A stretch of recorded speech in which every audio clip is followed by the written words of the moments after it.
chat with Dantar Oosterwal and a lot of more people, all the presenters for the upcoming conference. So welcome, Dantar. Yeah, thank you. I am really excited to be able to be working with all of my colleagues and friends here again. It's always nice to be able to bring all the leading thinkers in one place and have one of these sessions. So we have 2 days, Tuesday, October 3rd and Wednesday, October 4th. We have a fantastic lineup of speakers, presenters, people we'll be working with. Some of them are on the online here, so they're going to be able to talk. Others we're just going to kind of go over a little bit. First is Bill Meyer, who's somebody who works with Spark, and maybe just to back up real quick, we are this year we're partnering with Spark, which is the incubation center in Ann Arbor. So our whole idea of what we want to present on this in lean development is really creating a culture of innovation. How do you create a culture of innovation? How do you grow companies? How do you grow your company? And so Bill is going to be talking about what Spark is doing in how they encourage companies to be startups and to grow and what it takes to nurture them and how innovation actually grows with that. So it's going to be fantastic to have Bill come in and talk about that. Our second keynote on Tuesday is going to be Suzette Johnson. Suzette runs the lean and agile space for Northrop Grumman, and she's been doing this for quite some time. So she's going to be sharing some of the challenges and patterns of what she finds to be successful in what it takes to deliver aerospace products, especially in a large corporation like Northrop Grumman. So she has a lot of learning to share. So I'm really excited to hear what Suzette has to say. And then we have Bob and Wendy. So Bob Stavik and Wendy Koch. Bob has had a passion for encouraging and supporting women and minorities in the sciences, so in engineering and science type areas. So Bob and Wendy are going to be talking about what it takes for engineering leadership to really value diversity in the workplace, in how to promote that and what it does for the organization. Following Bob and Wendy, we've got Larry Navarre, and I'm happy that Larry is here as well, so he can talk about what he's going to be presenting. But Larry is from Kettering University, and we always enjoy having somebody from academia as well to join us. So Larry, you want to talk about what you're going to be sharing with the group? Yeah, for years I've tried to understand the principles of lean product development and from a technical perspective and translate that into innovation development. But over the years, what I've learned is what I can contribute to the discipline and share with my colleagues is the management perspective. Having led our product development process at my company and now teaching it at the university, I really want to demonstrate what I call the good, the bad, and the worthy. And it actually begins with the good, the bad, and the ugly. So let's find out what is the myth of innovation performance. There's a lot of perception of really bad performance. And then we're going to look at what is truly, average performance. Then we're going to look at what's good performance with the goal of trying to demonstrate what is worthwhile for the enterprise. How do we add value through innovation in your enterprise? And that's kind of a lead in, a little brief talk as a lead in to the workshop we're going to be doing on Thursday afternoon. That's awesome, Larry. It's going to be really exciting to hear that. Sorry, I can't do the Thursday one because I'll have something at the same time, but at least I'll get a little bit of taste of it. So that'll be fantastic. Okay, then after Larry, we've got some lunch, times for lunch, and one of the exciting things, and the reason that we're doing this in Ann Arbor, is later in the day we're going to be visiting Menlo Innovation. Menlo Innovation, if you're not familiar with them, I'd suggest you look them up online at least. But they do some very, very innovative things in the way that they manage their people and how they approach the whole idea of software software development, software engineering. So James Goebel is one of the co-founders. So James, together with Annika, who's one of the anthropologists there, will be talking about Menlo Innovation, their approach to innovation, and how they operate. And so it'll essentially be a setup for the rest of the afternoon for a tour. I am really excited to be able to go see that firsthand. I have done quite a bit of reading and have really enjoyed what I have learned from just doing some research on Menlo Innovation. But this is going to be an opportunity to interact with them firsthand and then actually go see it. We'll walk over to Menlo Innovation, which is a block or so away from Spark, where we'll be having the conference, and being able to not just see it, but actually talk to the people who are there and learn directly from them. Following the tour, we're going to be doing learning circles. So what are learning circles? One of the things that we find is people learn best when you have the opportunity not just to experience, but to actually reflect. And so learning circles is an opportunity where we come back together and in teams, and we discuss and reflect on what we've seen, what we've learned, and what's happened in the day. So that we can actually digest it and take it back to us, so we can actually bring it into something that we can utilize. So that would end the day, and then we'll follow up with a networking reception, where we really have the opportunity to get to know others that are in the same type of field as we are, or at least have a similar type of passion that we do in lean development. So that will then end Tuesday, and then we'll go on to Wednesday. And I believe, Peter, you have a slide for Wednesday as well. So there it is. Absolutely. Thank you, Peter. We will kick off Wednesday with Carolyn. So Carolyn is co-chairing this and actually doing most of the work. So thank you, Carolyn, for doing that. Carolyn will kick off day 2. Carolyn, I don't know if you have anything that you want to say at this point, or if you're still figuring out exactly what you want to talk about, that would be fine as well. So then we'll start with Edward Blackman. So Edward is he works for ADM, and he has been driving continuous improvement and lean in the innovation space at ADM for several years. So we're fortunate to have Edward come and to share with him his experiences. So he'll be sharing specific case studies of what they have done both on the development side for leaders, as well as what they've done for infrastructure to promote and to develop both continuous improvement and, more specifically, lean in the innovation space at ADM. I always find it very helpful to hear stories, real experiences. To me, I always find that that's something that that resonates most with me and makes it more applicable for me when I go back and try and apply these. So thrilled to have Edward come and speak. And then we have Norbert and Sam, who are going to be talking about their experience at Goodyear in building a culture of innovation there. And we have both Sam and Norbert here as well. So if you want to briefly talk about what you're going to be sharing. Yeah, I'm happy to team up with Sam here. Sam and I worked at Goodyear, which I still consider one of the most innovative companies out there. And there's nobody who represents innovation better than Sam, because Sam had his fingers in every innovation that Goodyear did in the long career that he spent there. So and Sam brings stories, and I think that's important. Sam will bring the stories, and I will try to condense the stories then into principles and behaviors and cultures. So Sam, why don't you tell us a little bit how your innovation kind of saved the company in the 90s? Well, first off, my career spanned 40 years, and that included some programming, some technology development, an innovation team, as well as product development. So that's kind of the spectrum of my experience. And over 40 years, Goodyear changed.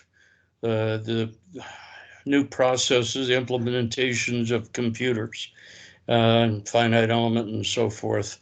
So the way that we innovated evolved as we learned.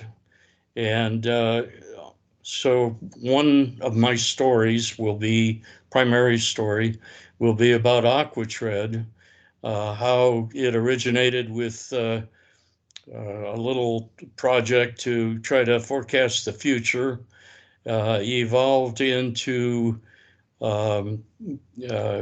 being used on a futuristic vehicle for General Motors. They were doing the vehicle of the future. We gave them the tire of the future, but it was just a show tire. Stayed on the shelf for about 10 years until Goodyear had an emergency financially, near bankruptcy. And there was a change in leadership from from manufacturing leadership that was doing the radial conversion over to a marketing-driven company with Galt. And he had seen the development of the idea of AquaTread, saw what could be done with it, created a beautiful marketing program. The tire itself basically was very innovative in appearance, so it was different and therefore stood out in the marketplace, but it also satisfied an emerging need. All these things came together. It really turned Goodyear around, not only from a financial perspective. Consumers all of a sudden saw Goodyear in a different light, and was attracted to Goodyear and its products, not just AquaTread. It also changed the self-image of the employees at Goodyear. All of a sudden, they felt like instead of losers, you could be a winner, and they thought more highly of themselves and the technology that they had. So the innovation of AquaTread spanned 12 years. There was a number of steps in between. It was available when the company needed it. It changed the finances of Goodyear, record sales. Now, I think, it re-energized the company. Now, well, Sam, we're looking forward to hear all these stories from you, and then how these principles were innovation principles were applied a long time back, and I will then supplement it by summarizing the principles, adding other key principles to it. For example, we heard recently about Toyota, how they may have become a victim of the innovator's dilemma. Something that kind of drove companies like Kodak into bankruptcy. That never happened at Goodyear, and we had a culture that couldn't have happened. So I will take those principles, and then I will talk about how we then brought in lean and operational excellence into the innovation center, and how we developed this culture of innovation and operational excellence in an R&D organization together to get tremendous results.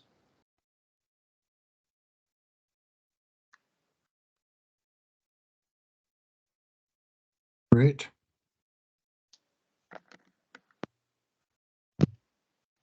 So, Sam, it sounds like you'll be telling the stories, and Norbert, you'll be synthesizing those into the principles. So that'll be fantastic to see. And behaviors. Behaviors as well. Okay, principles and behaviors. Fantastic. And then we do have a couple networking breaks that are dispersed through the day, obviously to get people together to talk. And so after networking break, we'll have Vince Stamper. Vince is with the Trident refit in I believe he's on the West Coast. I believe he's in Seattle someplace where they retrofit Yes. Trident submarines. So it'll be very interesting to see how the U.S. Navy and the shipyards actually apply Kaizen, artificial intelligence, and lean in their innovative processes for retrofitting submarines. So again, something very different than what might be traditionally thought of, but hopefully something that's going to stimulate and bring some new ideas in. Following Vince, we'll have Tamara and Marlene, who will be coming from Sandia National Laboratories. Again, something very, very intriguing to see how one of these government laboratories that's really at the very forefront of innovation and new ideas, how they're going to be bringing and how they do bring in these ideas of innovation and lean development. So Tamara and Marlene are going to be talking a little bit about what they do to enable innovation in very, very high-tech and far-reaching type ideas. Following Tamara and Marlene, we've got Dan Caputo. Dan's a friend from many years ago and continues to be a friend. He's agreed to come and talk about what they do in visual management at his time at HP. So, Dan, I think you're on. Love to hear what your thoughts are and what you want to share with people. I am. Thank you for that, Dantar. You know, HP has a storied history of innovation in its printer business. It had engaged in lean product development almost 2 decades ago with Alan Ward and Durwood Sobek. So we've been in the lean world for a while, but it was all aimed at excellence in R&D and its innovation engine. And after many years of success, we really recognized about 5 years ago that we were facing new challenges, and we turned to lean product development to re-energize and refocus the innovation engine. So we did a number of things, and I've got lots of stories I can share, but the story I'll be sharing at the conference will be on our visual management system for programs and share some of the key success factors and a few key barriers that we discovered along the way. I look forward to seeing everyone there at the conference. Happy to answer all the questions I get, discuss approaches that I found that worked well. And like I said, I've got lots of stories I can share. I'm really looking forward to being there. Hey, Dan, it'll be great to see you there. It's you and Carolyn is going to be talking about visual management as well. And one of the things that I find so intriguing in this space is I always think of innovation and product development as a team sport, but it's a team sport that is very difficult to see who's got the ball. And the whole idea of visual management and how you collaborate and how you actually show what's happening in real time is just so important.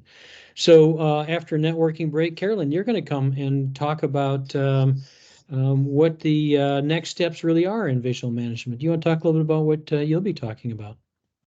Sure, Dantar, thank you. I'm really looking forward to being there with you guys and meeting you and all of our attendees and additional presenters. This presentation is really about what after years of practicing and working with teams on visual management, I believe are the kind of the best practices and what the ideal evolved visual management looks like. And we're focusing specifically in this presentation on leadership behaviors and culture to enable that.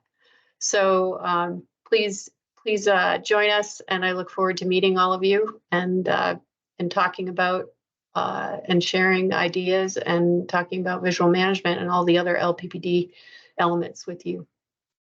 Thanks, Dan. Fantastic, Carolyn. I'm excited, looking forward to hearing it, and I think it'll be a lot of fun.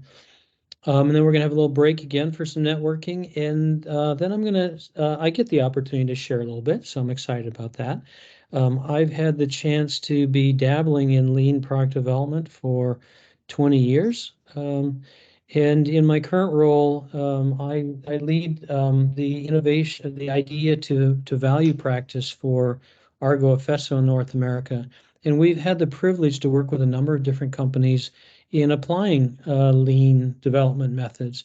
So I'm going to be sharing some of the successes, some of the failures, some of the results, some of the processes, what it's taken, what seems to work when it comes to transformation of an organization, and what you can expect when you actually go do that in your own workplace.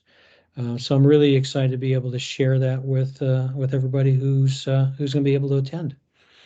And that kind of concludes the primary the primary sessions. I think we'll probably have another learning circle, so that allows us to really cement again what we have been able to learn and make sure that we absorb it.